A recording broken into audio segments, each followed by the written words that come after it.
And sorry that all this, it is a bit noisy, but we will make our best effort to do it attractive, fun, and to really bring a strong contribution to so important topic. So for today, we will discuss about just transition. And it is about of delivering. We are in a time of implementing. And we know that one of those key elements to implement, it is to work, to bring, to contribute with clear and strong just transition policies and actions. That is a key element. And when we think about just transition, there are some elements that we have to remind. The first thing that I do want to remind, it is that in the climate debate, we have a clear principle to don't leave anyone behind. Sometimes we are forgetting that key principle. Don't leave anyone behind. That is why the importance of just transition, because it is about everybody. It is about to come together, to work together, to bring the actors, even more important, the most vulnerable, into this transition for a more healthy environment. So that is a key principle when we think about the climate debate. And when we talk about just transition, for sure we are talking about a social intervention. So it must be something that it has been planned and executed and implemented. It should show some willingness to walk that transition, to secure worker rights, livelihoods through decent work, and by social inclusion and poverty eradication. Those are key elements of the just transition. And when economies are shifting to a sustainable production, or to a transformational change, system transformation, it is a key element, and it must be based in justice, equity, and as I've already mentioned, the principle of not to leave anyone behind. So that it is about just transition. And for today, we will have a great panel because today we will listen about a concrete action, something that Scotland is working on. As we know, Scotland has been leading the way with its effort to more highly skilled workers from oil and gas to renewable economies, and establish its Just Transition Commission alongside a government minister for Just Transition that fortunately we have today virtually, and thank you for that. So we have three panelists, one of them virtually.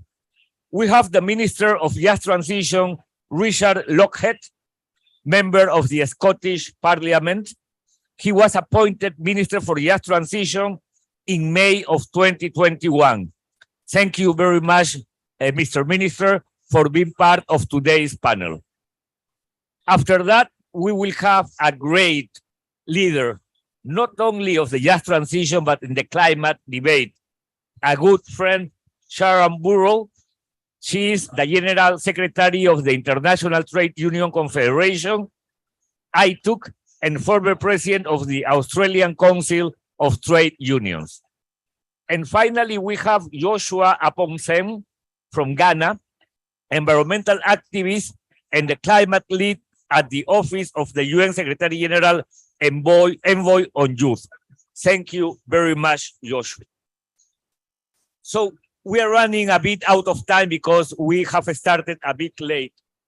So, Mr. Minister, I would like to ask you to share with us what motivated Scotland to develop this Just Transition strong policy to define and appoint you as Minister for the Just Transition and to set this commission to work on Just Transition.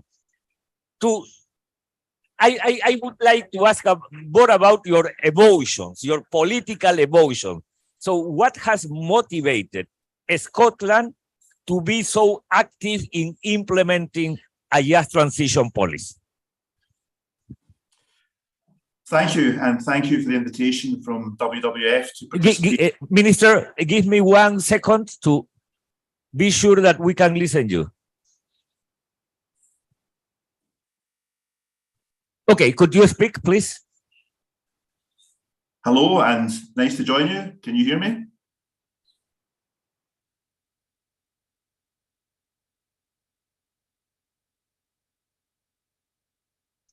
Sorry for these technical difficulties. It's going to take a minute.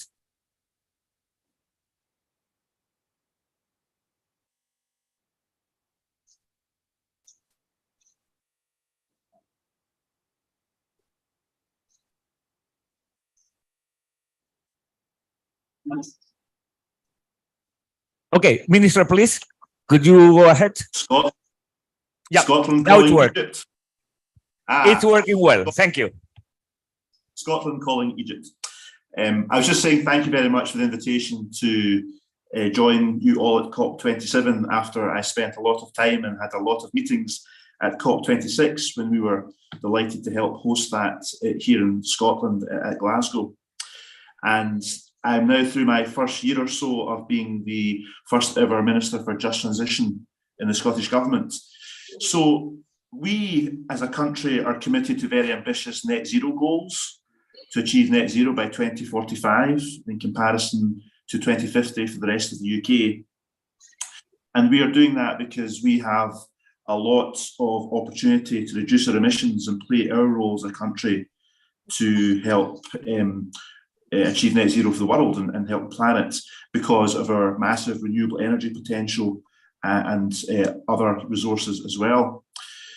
But also we want to learn from past mistakes. If we are going to move fast to get to 2045, we have to redesign our economy and our society. And we don't want to repeat past mistakes. So we want to manage the transition going forward and plan for that. And we remember in Scotland how our coal industry was closed down very quickly in the 1980s, and many people were put out of work, and there was no plan for alternative jobs or how to handle the impact of that. So we are going to make sure this time that we don't have that imposed on us, that we manage and plan for the future. So we have set up a Just Transition Commission in Scotland that will scrutinise how we approach this as a government. And as a government, we're going to publish Just Transition plans for each part of the economy, with the first Just Transition plan going to go out for consultation before the end of this year on energy. So after energy, we will have other Just Transition plans, and at the heart of them, we'll be working in partnership with trade unions, with employers, businesses, the public sector, and the communities most affected by the transition. So in energy, we have a fossil fuel industry in Scotland that will be going through an energy transition in the years ahead, and we're working closely about how to make sure workers can transfer from fossil fuel industries to renewable energy and green industries as one example of the Just Transition. So that's what we're doing in Scotland, and we want to, share our experience with other countries at COP27 and in the years ahead. Thank you very much, Mr. Minister. So it is clear, Scotland has a clear vision. It is clear in what you are expecting in some time. You have created the commission that will approve sectorial plans gradually. The first one, it would be about energy, and then you will work in some others. Also, it is important to raise the participation and the consultation, that it must be an important part of a strong Just Transition plan and its implementation. So based on that, Sharon, how much do you think that globally we have advanced in defining clear Just Transition policies? What is missing, and how much can we learn from what Scotland is working on? So Scotland is in fact one of the examples I make very clearly. Minister, it's nice to meet you again. I'm sad that it's not in person, but nevertheless, last year in your own country, it was very clear that not only did you have a commission and it's ongoing, it wasn't a commission that just found a set of recommendations and they went to a dusty shelf. That commission lives on, but so too does in fact the parliamentary link with yourself, because you are one of the few countries in the world who's created a minister for just transition. This is really important, and we're making the point here at COP27 that we need to see committees, reports, social dialogue absolutely embedded in authorities like Scotland has done, because you can't rebuild the trust of people if you just have a plan, a one-off agreement, or indeed nothing at all, and pretend that people aren't going to remember the devastation of previous transitions. They need to see the plan. They need to have confidence in their institutions. If it's for workers, then of course it's the government, the employers, the unions engaged in social dialogue. But if it's around renewal in communities, or indeed climate action for adaptation or mitigation that affects communities, then we need to make sure that their voice is heard and that they can see progress as well. So it is absolutely critical that Scotland's model is looked to by other governments to see how we embed in legislation and statutory authorities the progress, the planning, the financing, and indeed the commitment of people. Thank you, Sharon. And before going to you, Joshua, Minister, I used to be Minister of the Environment of Peru in between 2011 and 2016. And for sure, it was a great experience, but I recognize that those ministries are, in some cases, the tiny piece of a big machinery. So when you need to talk with the Minister of Finance, the Minister of Energy, so how much power do you have to address budgetary issues when you discuss with who is in charge of the budget or who is taking decisions on energy? So how, based on your experience as Minister for Just Transition, how could you face those challenges of being part of a cabinet that it is bigger and that has some different, sometimes, priorities?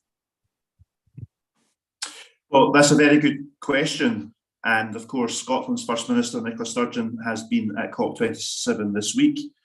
And she's leading from the front and ensuring that all ministers and the whole of the cabinet are signed up to a just transition. So my job is very much at the centre of that. And I have been, as you can imagine, regularly speaking to other ministers to ensure the just transition streamlines or mainstreamed through all their portfolios.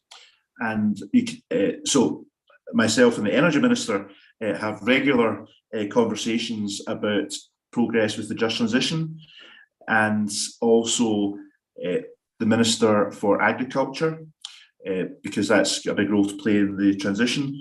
So my job is to make sure that all ministers across government are embedding the just transition in their own policies and preparing to publish their own plans for the just transition, which I will coordinate in the months ahead. So as I said before, energy is the first one, and we will have just transition plans for the construction industry, which is a high emitter, and also land use and agriculture. So we will be doing that in the coming months. And my job is to be at the centre of that and make sure I'm speaking to individual ministers and cabinet secretaries across the government to make sure they're being delivered. You know that it is extremely interesting in some European countries, the governance, it has evolved into what it is called ecological transition authorities, as in France or as in Spain. But that is the first case in which it is just transition. No, because ecological transition not necessarily includes the just concept, the just objective more than concept. what it is fantastic. And it is a model, it is true, because we are in a time in which we must start to think on the new governance for the current challenges of the world. That is a key element. So let me turn now to you, Joshua. You are representing the youth, and you are from an African country. And something that Sharon mentioned, it was trust and confidence.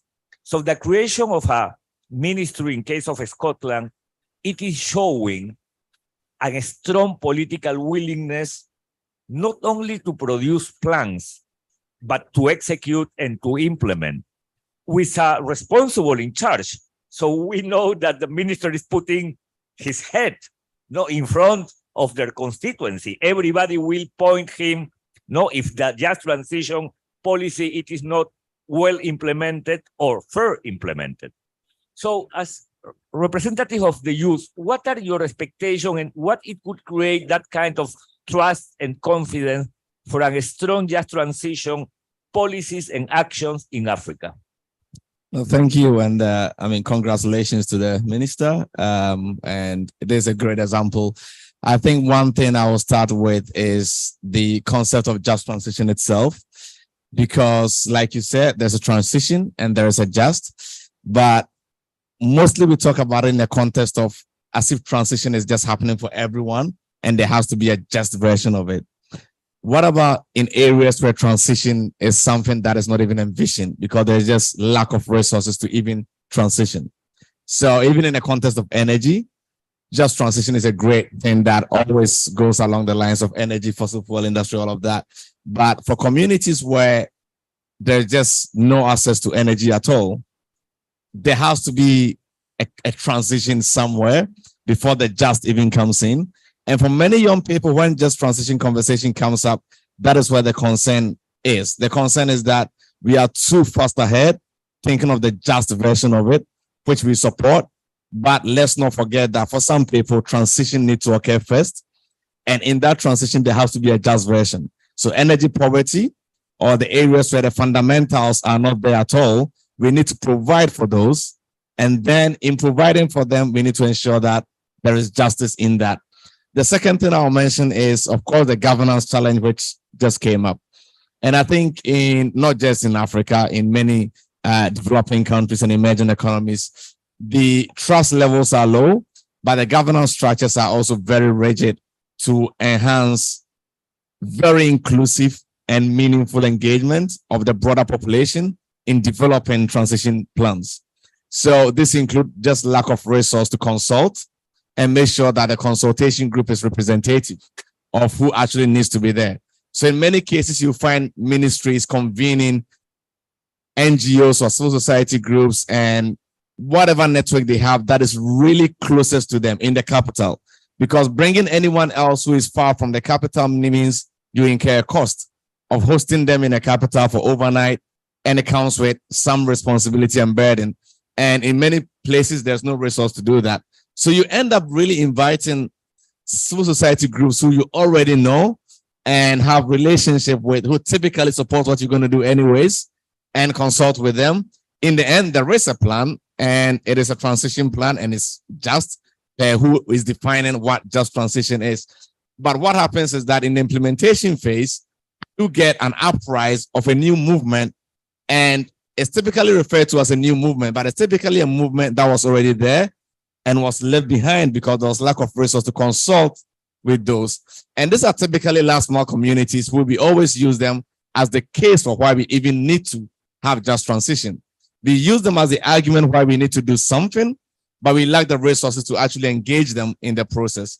So that governance structure that really inhibits this very inclusive and meaningful engagement is what is wearing down the trust. And it can be rebuilt if, particularly in places where this inclusion is needed the most, when there are resources that are intentionally provided to ensure that there is a very inclusive consultative approach and the governance structure, not just involving young people in their thinking planning, but how do we also ensure that young people are actually part of the structure itself? And typically you get a consultation phase where young people come in, but you do not have a young person actually sitting inside the structure, either as an expert supporting the ministry, either as an advisory group. That is typically missing. It's one time of engagement. They come in, they say what they want to say. It's written somewhere, but there's not even capacity to really integrate it. So it has to be intentional that the participatory approach, the meaningful engagement, have resource attached to it that makes it possible to work with young people. And then the earlier point, which I'll stress again, that there has to be a system that ensures that there is transition, and that transition has to be just. Yeah. Thank you, Joshua. Good point.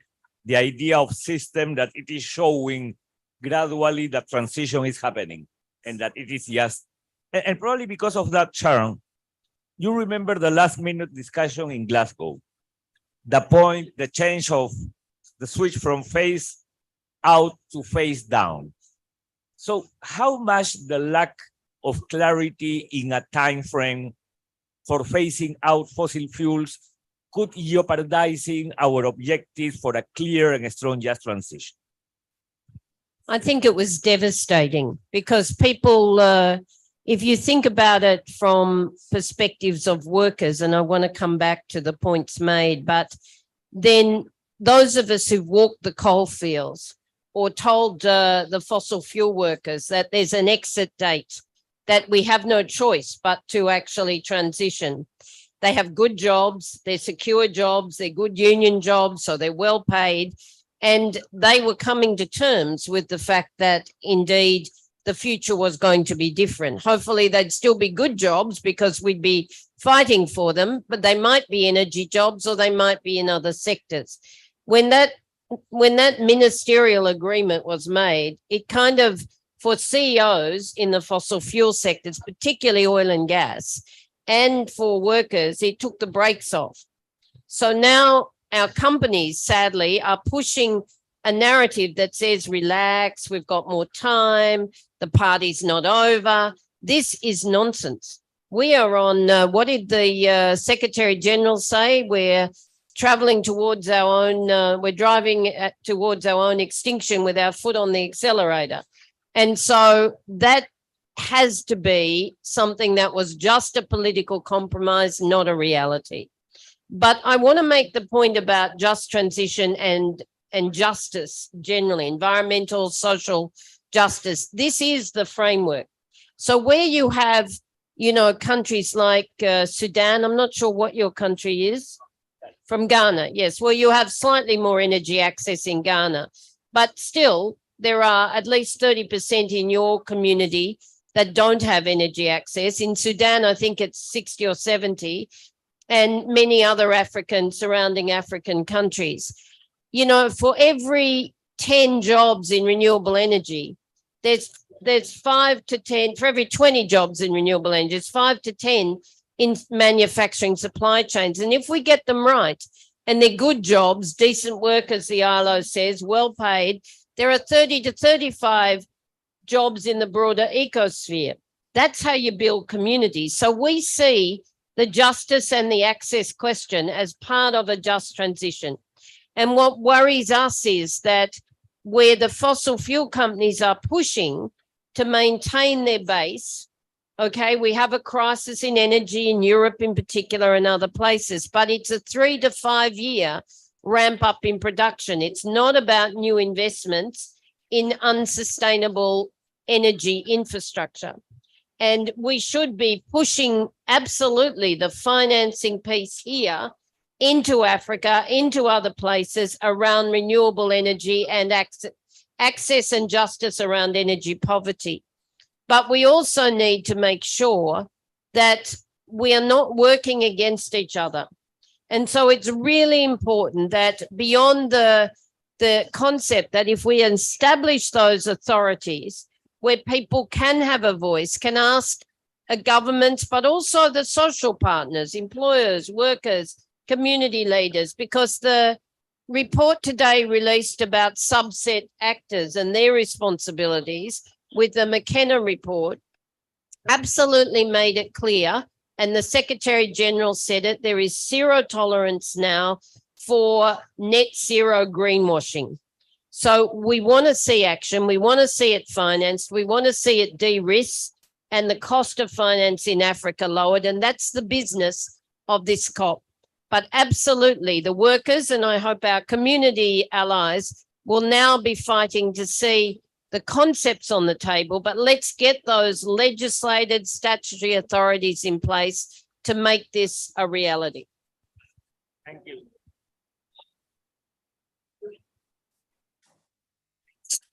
Okay, thank you, Sharon. Minister, Europe, it is in the middle of an energy crisis, mostly because of the war. But also, we know that a just transition, it has a cost. It could be costly. And now we are discussing here in COP how to provide more resources for adaptation, more resources for loss and damage. The point it is, do we need some mechanism to secure resources for just transition? What it could be that mechanism? Let me put an example, very old example. By the end of the 19th century, when in Chile, the phosphates in the northern Chile was ended, the exploitation, because they hadn't had more commercial interest, Chile created what it is called, still exists, the Corporación de Fomento a la Producción, CORFO, a mechanism to promote new alternative economic activities for the northern population of Chile. For sure, at that time, it was what today it is not too sustainable. It was from phosphates to mining, to open pits mining, but I am talking about the 19th century. But I am all the time reminding that example of Chile, Corfo. So do we need to have mechanism that can secure resources for the just transition? Because that transition, it is not an easy thing. It could be a painful transition. It could be a highly expensive transition. What are you planning in sense of resources for Scotland for a just transition? Well, as you can imagine, one of the biggest questions we face in Scotland, as in every other country in the world, which you've alluded to, is who's going to pay for the transition. And a key principle of the just transition globally is that no one should be left behind. You said that at the beginning yourself. And no section of society should face paying for a disproportionate burden of the just transition. So that is something I don't think we have answers to yet, and we say that openly, and I think it's a big debate we have, and it's one of the big challenges of the just transition is who exactly is going to pay for this going forward, how is it going to be paid for. Clearly at COP27, or particularly at COP26, there's a lot of discussions over green finance and how that could be part of the solution across the world. In Scotland, what we're saying, of course, is that the transition should not just be seen as a cost. You have to look at the cost of not having the transition and what the cost of that will be. And also it's a big economic opportunity for new industries, new business and new jobs. So a lot of investment that's coming into Scotland is to take advantage of the green energy revolution that's taking place in Scotland, because we're surrounded by seas and we've got big ambitious plans for offshore wind. And as Sharon said, there's lots of supply chain job opportunities that flow from that. So the presenting of the just transition as an economic opportunity is very important. Not just a cost, it's an opportunity for new business, new opportunities. And we, as part of the just transition in Scotland, are doing what we can to ensure that the public purse steps in to ensure that those people in the lowest incomes don't pay a disproportionate cost of the just transition. So I think it's work in progress. We will make mistakes. No one's done this before. If you're redesigning your economy and your society over such a short space of time, there's bound to be some mistakes we make, but we can't not be bold just because we're afraid of making mistakes. We have to go on with it as we move forward. Thank you, Minister. And now let me turn to Joshua.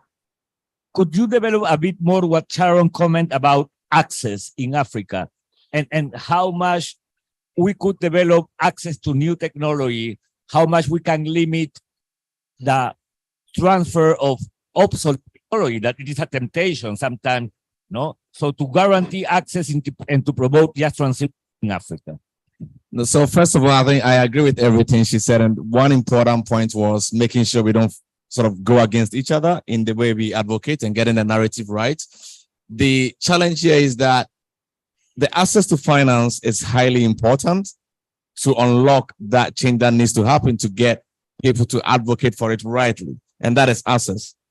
In addition to unlocking access to renewable energy, one challenge that, particularly for the Africa continent, that still faces is the enabling environment, particularly around regulations that would allow for a quicker upskill for private sector. So for multiple times, for instance, in Ghana, you are not able to generate renewable energy and sell it back into the grid and get money from it, right? So this has been a project that has been taken on by several development agencies, but because there's no regulatory framework for that, that becomes a challenge. At the recent AFDB annual meeting in Accra, there were some sort of progress on this with IFC trying to unlock that so that you could get private sector coming in, generating energy, selling it to the tariff, getting money back, which allow homes to also make some sort of initial investment, knowing that they could recover money in the long run.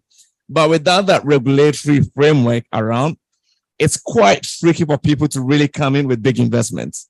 So even if we unlock the finance, if we do not push for the right local regulatory environment that really would allow for quicker adoption, we will still be very stagnant in that sense. And as I know from many young people on the continent, access to energy has everything to do with development. Without energy, development is quite stagnant. So one is the finance, but another thing that we should really push for is having the right regulations on the ground that allow for higher adoption, but also increasing private sector investments to unlock access to energy. Yeah. Thank you. It's interesting. Today in the morning in an event, we were discussing about not only regulations, but also what are limiting the change, how much contracts, laws, concessions are limiting the transition, and how much we should go deeply into that as a way to unlock what it is limiting transition. We have around 10 more minutes. So I would like to make to each one of you, first to you, Sharon, a last question more about this COP27. What should we expect for the COP27, not only to accelerate transition, but to continue promoting a strong just transition policies? And the same question it is for the three of you. Well, the central issue here is financing, and it actually goes to just transition at the heart of it. First of all, the questions of infrastructure that's vital, indeed, to provide not just clean energy, but transition in our industries, in our food systems. And so financing has to be at the heart of a changed development model for Africa, for many other vulnerable communities, for the least developed countries, but also indeed vulnerable countries, middle-income countries. So that's the first thing, finance, finance, finance.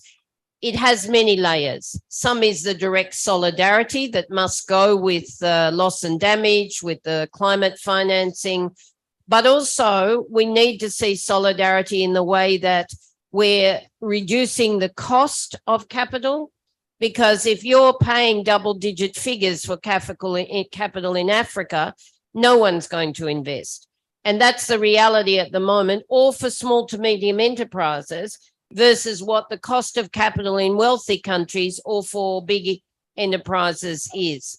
So we have to find a way to bring the cost of capital down and to de-risk the infrastructure projects. And that de-risking is about finance, but it's also about the social and environmental standards that must be part of it, which goes to the heart of just transition. And so this financing the development, financing a just transition as a foundation for that development so it's sustainable in the long term, that's what we need to see.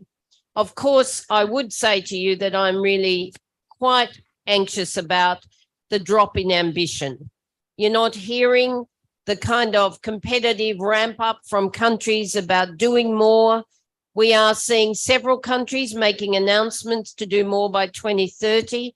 But we have to remind everybody, if we don't do more than half the job by 2030, our chances of stabilizing the planet are indeed looking to slim to none. So there's no magic out there. And on circling right back from ambition to financing, Richard's, the minister's question about who pays, we all have to pay. There are creative mechanisms, despite the crisis in the world right now. Windfall profits for some of our largest companies are up extraordinary. We're creating more billionaires. Let's look at windfall taxes taxes around windfall profits as one thing. Let's look at carbon as seriously as the minister has said. Let's look at how we tap debt relief and those creative SDRs about targeted fiscal space for developing countries. But let's get a plan. We need a plan for every nation, for every industry, one that is transparent and people can actually trust that they are going to see social justice as well as climate justice. Thank you, Sharon. Minister, the same question, expectations on what should we expect for this COP27 that could accelerate transition and also support a strongest transition policies? Well, firstly, I hope COP27 accepts that now is the time to accelerate our efforts to get to net zero, not to slow down because of the international energy crisis. This shows us we have to actually go faster and much more quickly, not slow down. And I hope that's something that will come out of COP27, because there is a lot of concern that people want to pump more oil and gas out of the waters or whatever it may be because of the energy crisis. But actually what this shows us is we have to move more quickly, not slow down towards net zero. And the finance question, of course, is huge, as Sharon says. And I think it's more than a decade now since the country signed up at Copenhagen to delivering $100 billion a year. And really they have to now get on with delivering that and making that a reality, not just something that was signed up to 10 years ago. There has been some progress in terms of money towards adaptation, I think from 20 billion up to 28 billion. But I think that's still a small amount of what's actually required to help the planet and countries around the world adapt. I think the third point I would make is in terms of the just transition itself. I think over the last few years, and it was evident at COP26, the just transition is getting a lot more profile, and a lot of people are wanting to learn more about what that means and how they can adopt it in their own countries. But I think, again, I hope COP27 is a stepping stone to raising the profile of a just transition, because I'm aware of what we face in Scotland. Scotland's a country of 5.4 million people in Northwest Europe. There are many other countries in the world that have huge coal industries, massive coal industries, and they really face big challenges in terms of delivering a just transition. And of course, just transition is not just about energy, it's about a whole variety of issues. And the just transition is about seeing the transition to net zero as a window of opportunity to tackle inequalities in our societies.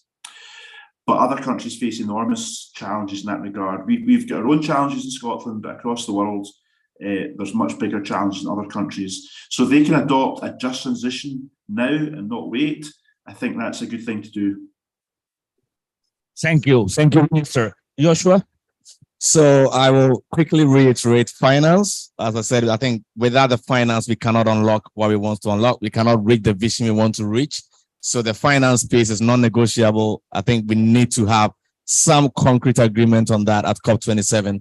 The other part of the finance, which I think needs to be talked about, is the accessibility of the finance and who really gets to get what part of the money once the money is there. So I think that as part of questioning and advocating and demanding for finance to be there, there has to be a very critical look at the structure where funding is disbursed, through what medium, and making sure that those who really, and like I said before, those who really need to transition need to have access to money to transition in a just way. So renewable energy access, and financing for that for those countries have to be a priority, and not having a mechanism where the funding is there and it's being debated around who has the best proposal or the best write-up and all of that. I think it has to be need-based and right-based. We all need access to energy, and we need to have the right to have that. So those who really don't have it need to have access to it. So that is very important. And then the last part of it, which I think I look forward to seeing from COP27, is we left COP26 with a statement which was, we are nearly keeping the dream of 1.5 degrees alive. Nearly, right? Are we there or not? Did we lose the dream? Are we going to get there? I don't know. But hopefully, at the end of this COP, we should have a very clear outcome on if 1.5 degrees is still a dream that we're hoping to keep alive from the Paris Agreement. And if not, if we do not get there, then there will be intense consequences. And we've already seen the impact we've seen this year alone. These are horrendous. These are not climate impacts that you can simply envision and say, you will have all of this in a year, right? From floods in Pakistan to Nigeria, Uganda, we've seen war, we've seen hurricanes. I think they're going to be increasing. And if we do not keep 1.5 degrees alive, then there has to be a new mechanism that really allow for rapid resilience building right away to make sure that we are protecting those who are in the places where these impacts are hitting hard. Thank you, Joshua. So let me conclude by taking some of your words, Sharon. Trust and confidence. Probably in this COP, that has been one of those key elements to move the process forward. Trust, confidence, credibility.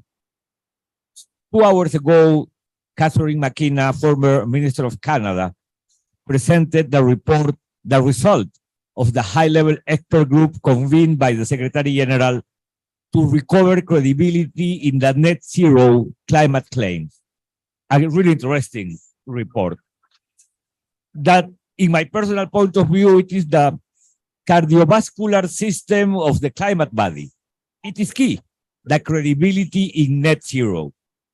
Today, Sharon, you raised the 2 concepts, confidence and trust, because of the creation of a ministry in Scotland, the development and plans, the consultation of those plans and its implementation. And you both have mentioned the idea of finance, access to finance and access to technology. So we are not only walking transition, but the process itself, it is transitioning into being a more credible one. And we have to work on that. And just transition, it is one of those key elements to bring credibility, to build confidence and trust, to work to and with people. That is for me the key element.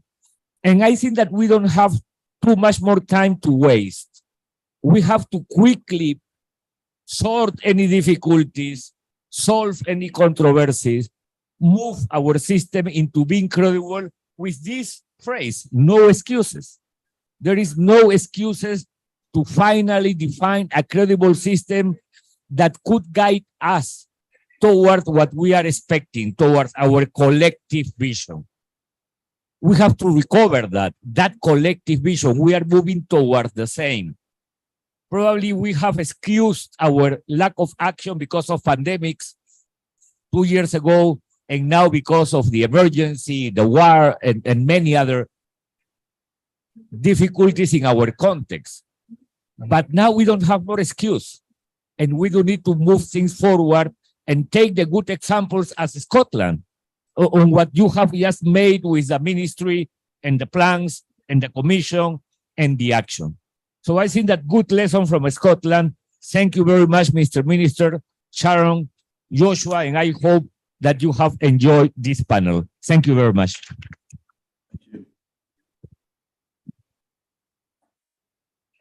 Thank you.